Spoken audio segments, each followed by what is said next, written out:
نحمدہ ونصلی علی رسولہ الکریم اما بعد فاعوذ باللہ من الشیطان الرجیم بسم اللہ الرحمن الرحیم رب اشرح لی صدری ویسر لی امری واحلل عقدۃ من لسانی یفقہوا قولی ربنا لا تؤاخذنا ان نسینا واخطانا۔ حاضرین گرامی قدر اور معزز سامعین، آج انشاءاللہ العزیز ہم دلائل توحید کے ضمن میں 5ویں لیکچر کو سنیں گے، اور اس میں ہمارا موضوع ہوگا فطرت کی دلیل۔ فطرت کی دلیل پر مگر میں چاہتا ہوں کہ بات کرنے سے پہلے پچھلے لیکچر میں ہم نے نظم کائنات کی جس دلیل کا مطالعہ کیا تھا اس کا تھوڑا سا خلاصہ کر لیں، اس سے یاد دہانی ہو جائے گی کہ ہم نے پچھلی دفعہ کیا پڑھا تھا۔ آپ کو یاد ہوگا کہ ہم نے یہ دیکھا تھا کہ انفس و آفاق کی نشانیوں کو اللہ تعالیٰ نے انسانوں کے سامنے رکھا، اور یہ توجہ دلائی تھی کہ اس کائنات میں گرچہ یہ طاقتیں بڑی عظیم ہیں، لیکن یہ جتنے بھی عظیم ہوں یہ خود مختار نہیں ہیں، اور یہ گرچہ آپس میں بڑی متضاد ہیں لیکن اپنے تضادات کے باوجود مل کر کام کرتی ہیں، اور اسی بنا پر اس کائنات میں اس درجے کی نفع بخشی پائی جاتی ہے، اس کائنات میں اس طرح کا امن پایا جاتا ہے، اور اس کا یہ لازمی نتیجہ ہے کہ ایک خالق ہے جو انہیں کنٹرول کر رہا ہے، کیونکہ اگر کوئی خالق نہیں ہوتا یا ایک سے زیادہ معبودوں کو طاقت حاصل ہوتی تو ہر معبود اپنی صنعتوں کو لے کر، اپنی مخلوق کو لے کر الگ ہو جاتا، خود مختار ہو جاتا، اور اس کے نتیجے میں کائنات کا نظام اس طرح نہیں چل سکتا تھا جس طرح اس وقت چل رہا ہے۔ نہ انسان اتنی پرامن اور نفع بخش کائنات میں اتنے اطمینان کے ساتھ زندگی گزار رہے ہوتے، جہاں پر بارش کا ایک قطرہ برسانے کے لیے بھی سمندر، سورج، ہوا، بادل، فضا، پہاڑ، دریا، زمین سب اپنی طاقتوں کو لگاتے ہیں، تب کہیں جا کر وہ زندگی وجود میں آتی ہے جو پانی کے ذریعے سے ہمیں یہاں پہ اس دنیا میں نظر آتی ہے۔ تو یہ نظم کائنات کی دلیل کا خلاصہ تھا جو میں نے آپ کے سامنے رکھ دیا۔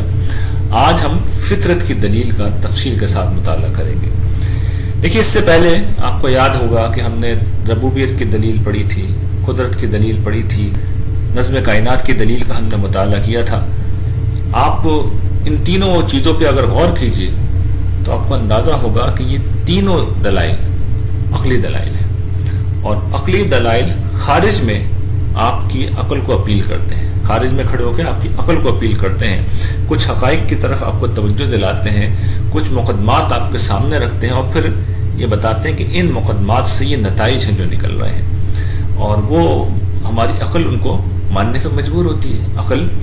کے لیے اس میں بڑی اپیل ہوتی ہے، وہ لاجیکل ہوتے ہیں، وہ معقول ہوتے ہیں، وہ قابل قبول ہوتے ہیں، لیکن بعض چیزیں ایسی ہوتی ہیں جو ہو سکتا ہے کہ بڑی عقلی ہوں، وہ ہو سکتا ہے کہ بڑی معقول ہوں، ہو سکتا ہے کہ ان کے حق میں بہت سے دلائل پیش کیے جا سکیں، لیکن ان کو ہم اندر سے قبول نہیں کر پاتے، اندر سے قبول نہیں کر پاتے۔ انسان چیزوں کو اسی وقت پورے طور پہ اپناتا ہے جب اس کے اندر سے قبولیت مل رہی ہو کسی چیز کو۔ اس کو ایک مثال سے سمجھیے۔ دیکھیے، انسان اس دنیا میں شادی کرتے ہیں،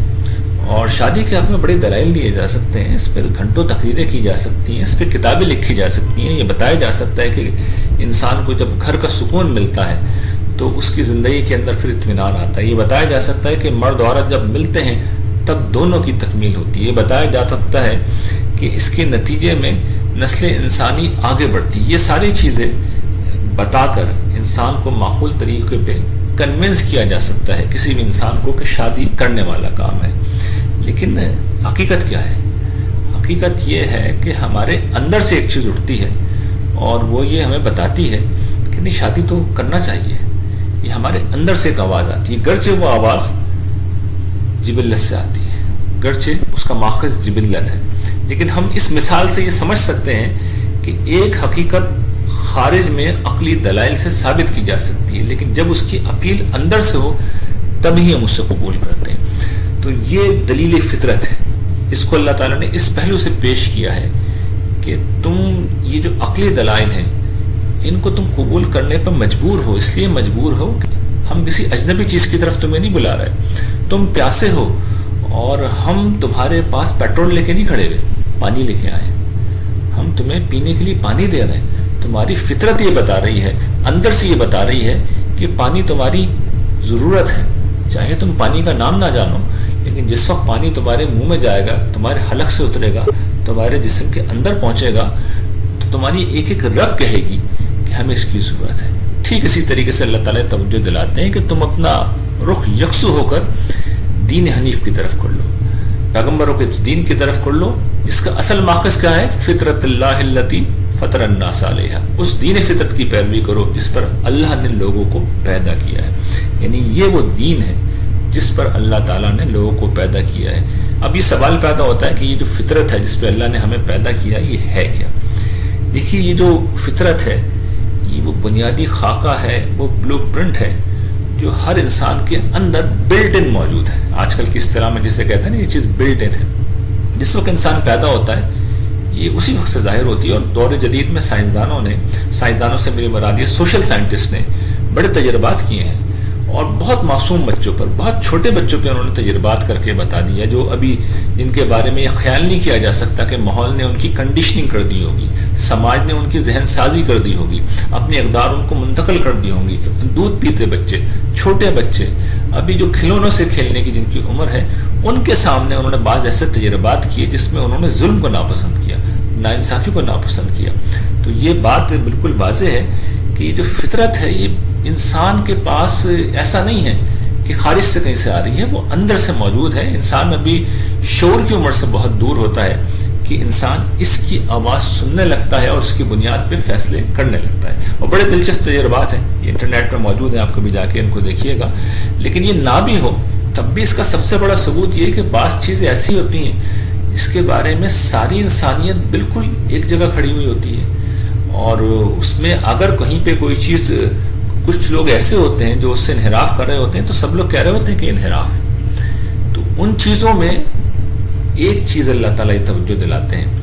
کہ یہ جو تمہارا رب ہے اس کے ایک ہونے کی آواز،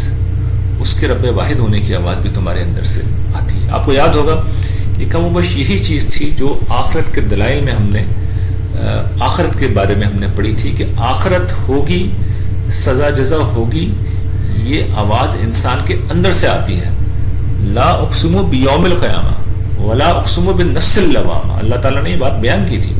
کہ میں قیامت کے دن ہی کو گواہی میں پیش کرتا ہوں، یعنی یہ تم خود مانو گے کہ قیامت کے دن تو آنا چاہیے، سزا جزا تو ہونی چاہیے، اس لیے کہ دنیا میں نہیں ہوتی۔ اور کیوں کہ کہو گے تم؟ اس لیے کہ تمہارے اندر کا جو نفس ملامت گیر ہے وہ عادی ہے،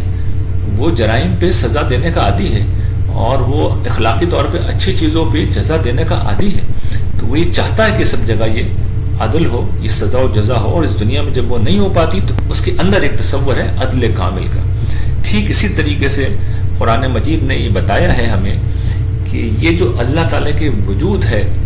اس کے ہونے کا اور اس کے ایک ہونے کا تصور بھی انسان اللہ تعالیٰ کی سے ہی لے کے آ رہا ہے۔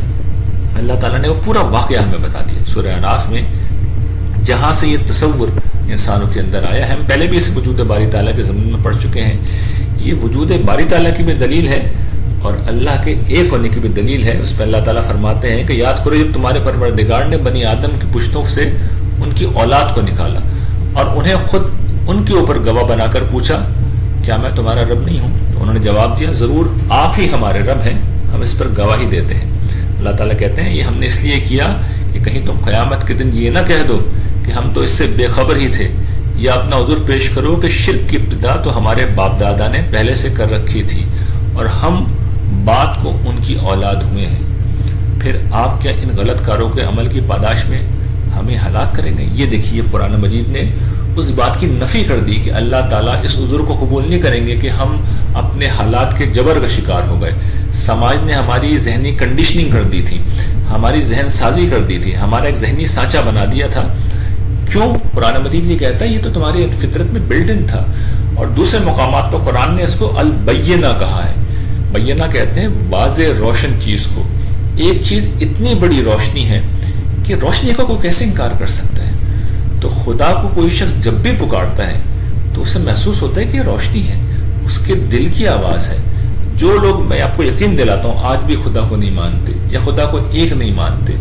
اس کی وجوہات ہمیشہ خارج میں ہوتی ہیں. یعنی انسانوں کو اگر کوئی خدا کے ساتھ معبود سمجھتا ہے یا خدا کو ویسے ہی نہیں مانتا تو اصل میں اس کا پس منظر ہوتا ہے.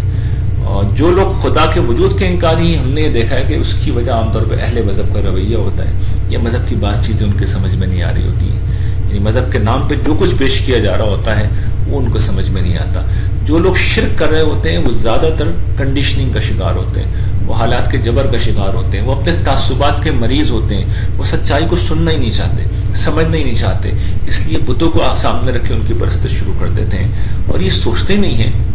کہ یہ بت جن کو ہم پکار رہے ہیں، جو اپنے ہمارے ہاتھوں کے کھڑے ہوئے ہیں، ہمارے ہاتھوں کے بنائے ہوئے ہیں، یہ ہماری حاجات کیسے پوری کر سکتے ہیں. تعصب انسان کو اس درجے میں اندھا کر دیتا ہے. لیکن جب انسان ان تعصبات سے بلند ہو جاتا ہے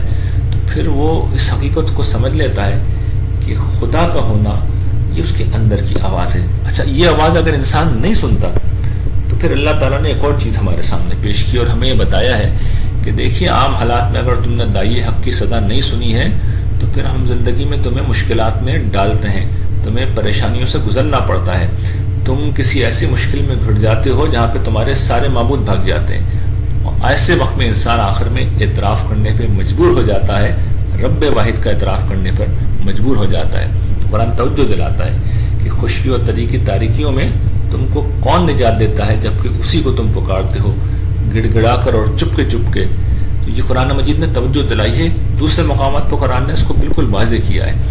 کہ جس وقت انسان کے اوپر تکلیف آتی ہے تو انسان اپنے سارے شرکا کو بھول جاتا ہے، سارے معبودان باطل کو بھول جاتا ہے. اس وقت ایک اللہ اسے یاد آتا ہے اور وہ اسی کی سمجھ جاتا ہے، اسی کو پکارتا ہے، اسی کے حضور فریاد کرتا ہے. اس کا سبب یہ ہے کہ انسان یہ جانتا ہے کہ اگر کوئی بت ہے تو بہرحال وہ بت ہے، کوئی اگر انسان ہے تو بہرحال وہ اس دنیا سے گزرا ہوا انسان ہے. جو رب کائنات ہے، جس کے ہاتھ میں سب کچھ ہے، دریا ہے، سمندر ہے، بیماری ہے، دکھ ہے، سکھ ہے، وہ تو اس وقت موجود ہے، جو ساتھ ہے، جو سن رہا ہے، جو سب کچھ کر سکتا ہے. تو ہر دور میں یہ انسانوں کا تجربہ رہا ہے کہ جب مشکل آتی ہے تو بڑے بڑے لوگوں کو خدا یاد آ جاتا ہے. اور میں اپنا ذاتی آپ کے سامنے ایک تجربہ شیئر کرتا ہوں. ایک صاحب کو میں جانتا ہوں، اللہ بخش ان کا انتقال ہو گیا. ان کی جب مجھ سے پہلی ملاقات ہوئی تو پہلی ملاقات میں انہیں میرا پس منظر چونکہ پتہ تھا، انہوں نے مجھ سے باقاعدہ بحث کی تھی کہ کیا خدا موجود بھی ہے. اور جب میری ان سے آخری ملاقات ہوئی ان کے انتقال سے قبل، میں کچھ عرصے بعد وہ بیمار ہو گئے، چند برسوں بعد، اور ہاسپٹل میں وہ ایڈمٹ تھے. میں ان سے ملنے کے لیے گیا. مجھے آج کے دن تک وہ منظر نہیں بھولتا. انہوں نے مجھے دیکھا، بیڈ سے وہ بمشکل اٹھے اور مجھ سے کہا کہ آپ میرے لیے دعا کیجیے، اللہ تعالیٰ سے میرے لیے دعا کیجیے کہ میری اس تکلیف کو دور کر دے. وہ اتنی تکلیف کے اندر تھے. تو یہ جو تکلیف ہوتی ہے یہ انسانوں کو اس جگہ پہ پہنچا دیتی ہے جہاں پر انسان رب کائنات کا اعتراف کرنے کے اوپر مجبور ہو جاتا ہے. تو خارج کے عقلی دلائل پر انسان کی فطرت کی یہ تاکید بھی ہمیں یہ بتاتی ہے